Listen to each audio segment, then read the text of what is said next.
Hi guys, welcome to Kaushik Knowledge Hub. It is a digital platform. हम पढ़ रहे हैं 10th क्लास का फर्स्ट चैप्टर, जिसमें हमने पढ़ा भारत का इतिहास, महाजनपद काल, मौर्य वंश। तो आज का हमारा टॉपिक है अशोक, जो कि मौर्य वंश का इम्पोर्टेंट टॉपिक है। अशोक 232 ईस्वी पूर्व जैन अनुश्रुति के अनुसार अशोक ने बिंदुसार की इच्छा के विरुद्ध मगध के शासन पर अधिकार कर लिया। दक्षिण भारत से प्राप्त माशकी तथा गुज्जरा अभिलेखों में उसका नाम अशोक मिलता है। गाइस, अशोक है जिसने बिंदुसार अशोक के पिता है। तो उन्होंने उनकी मर्जी के विरुद्ध गद्दी ली थी। उन्होंने अपने 99 भाइयों की हत्या की तथा कलिंग के आक्रमण के बाद उन्होंने शस्त्र त्याग किया था। अब हम उसके उपनाम पढ़ते हैं। देखो, दक्षिण भारत में प्राप्त माशकी तथा गुज्जरा अभिलेखों में इसका नाम अशोक मिलता है। जो प्रथम अभिलेख है वो है माशकी, उसमें उसका नाम अशोक है तथा गुज्जरा अभिलेख में भी उसका नाम अशोक मिलता है। देवनाप्रिय तथा देवनाप्रियचषी में उपाधियों से भी विभूषित है। देवनाप्रिय मतलब देवताओं का प्रिय। विदिशा की राजकुमारी से अशोक का विवाह हुआ। अशोक की पुत्री का नाम संमित्रा तथा पुत्र का नाम महेंद्र था। इसके बाद अशोक के अभिलेखों में उनकी पत्नी रानी कारुवाकी का भी उल्लेख मिलता है। कश्मीर तथा खोताना के क्षेत्रों को अपने साम्राज्य में मिलाया। जो ये अशोक एक क्रूर राजा था। इसने बहुत से लोगों की हत्या करी है। इसने 261 पूर्व में अशोक ने कलिंग पर आक्रमण किया। मगध साम्राज्य के अनुसार कलिंग की राजधानी धौली या तोशाली बनाई गई। 261 पूर्व में अशोक ने कलिंग पर आक्रमण किया। इस नरहंसान युद्ध के बाद इसने 1 लाख लोग मारे गए थे, निर्दोष जो लोग थे। उसके बाद इसने शस्त्र त्याग की घोषणा कर दी। बौद्ध धर्म स्वीकार करने से पहले राजतरिणी कलहन के अनुसार अशोक शिव के उपासक थे, मतलब ये शिव की पूजा करते थे। अशोक को मौर्य साम्राज्य का तीसरा शासक माना जाता है। पहले थे चंद्रगुप्त मौर्य, दूसरे थे बिंदुसार तथा तीसरे हैं अशोक। राज्य अभिषेक से संबंधित लघु शिलालेखों में अशोक ने स्वयं को बुद्ध शाक्य कहा है, यानी बुद्ध धर्म को मानने वाला। अशोक द्वारा 4 गुहाओं का निर्माण किया गया, मतलब अशोक ने 4 आजीविका के लिए 4 गुफाओं का निर्माण किया, जिसमें पहली है सुदामा, सेकंड है चापार, थर्ड है विषझोपड़ी, फोर्थ है कर्ण।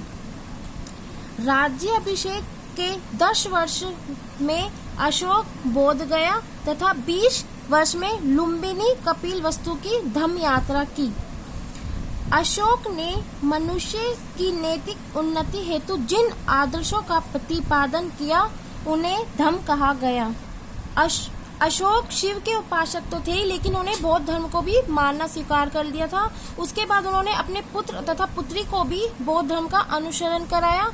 उसके बाद उन्होंने दया, दान, बड़ों का आदर सत्कार को परिभाषित किया है। अशोक की धम्म की परिभाषा दूसरे तथा 7वें स्तंभ लेख में दी गई है। अशोक के जो स्तंभ लेख है उसमें दूसरे तथा 7वें में जो उसके बौद्ध धर्म है उसकी परिभाषा दी गई है। पाप क्रम से निर्वृत्त, विश्व कल्याण, दयादान, सत्य की धम्म है। अशोक का मानना है कि बड़ों का आदर सत्कार ही बौद्ध धर्म है। भब्रू शिलालेख के अनुसार अशोक ने बौद्ध के त्रिरत्नों बुद्ध, धम्म व संत के प्रति अपनी आस्था प्रकट की है।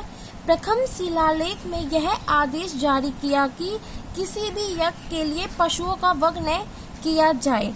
अशोक से पहले विहार यात्रा की जाती थी, जिसमें राजा पशुओं का शिकार करते थे। अशोक ने इनके स्थान पर धम्म यात्रा का प्रावधान किया, मतलब अशोक ने इस जो ये पशुओं का वध करते थे जो राजा, उसको बैन कर दिया। अभिलेख अशोक प्रथम शासक था जिसने अभिलेखों के माध्यम से अपनी प्रजा को संबोधित किया, जिसकी प्रेरणा उसे ईरानी राजा द्वारा मिली। ईरानी राजा था, उसने भी अपनी प्रजा को अभिलेखों द्वारा संबोधित किया था। टोपरा से दिल्ली लाए गए एक स्तंभ पर 7 लेख एक साथ उत्कीर्ण थे। अशोक के अभिलेखों को पढ़ने में पहली बार सफलता जेम्स प्रिंसेस को प्राप्त हुई। ताम्रपर्णी, जो श्रीलंका के राजा है, तिस ने अशोक से प्रभावित होकर देवानाप्रिय की उपाधि धारण की थी। जो श्रीलंका के राजा है, उन्हें अशोक की जो उपाधि थी देवानाप्रिय उन्हें पसंद आई, तो उन्होंने भी उस उपाधि को धारण किया। अशोक का पुत्र महेंद्र बोधि वृक्ष का एक भाग लेकर श्रीलंका गया। जब से ही श्रीलंका में बौद्ध धर्म का पदार्पण माना जाता है। 40 वर्ष के शासन करने के बाद 232 ईस्वी पूर्व में अशोक की मृत्यु हो गई। अशोक के बाद ऐसा कोई भी शासक नहीं आया जो मौर्य वंश को संभाल सके। धीरे धीरे मौर्य वंश का पतन हो गया। बृहद्रथ अंतिम मौर्य सम्राट था। उसके ब्राह्मण मंत्री पुष्यमित्र शुंग ने उसकी हत्या करके मगध में शुंग वंश के शासन की नींव डाली।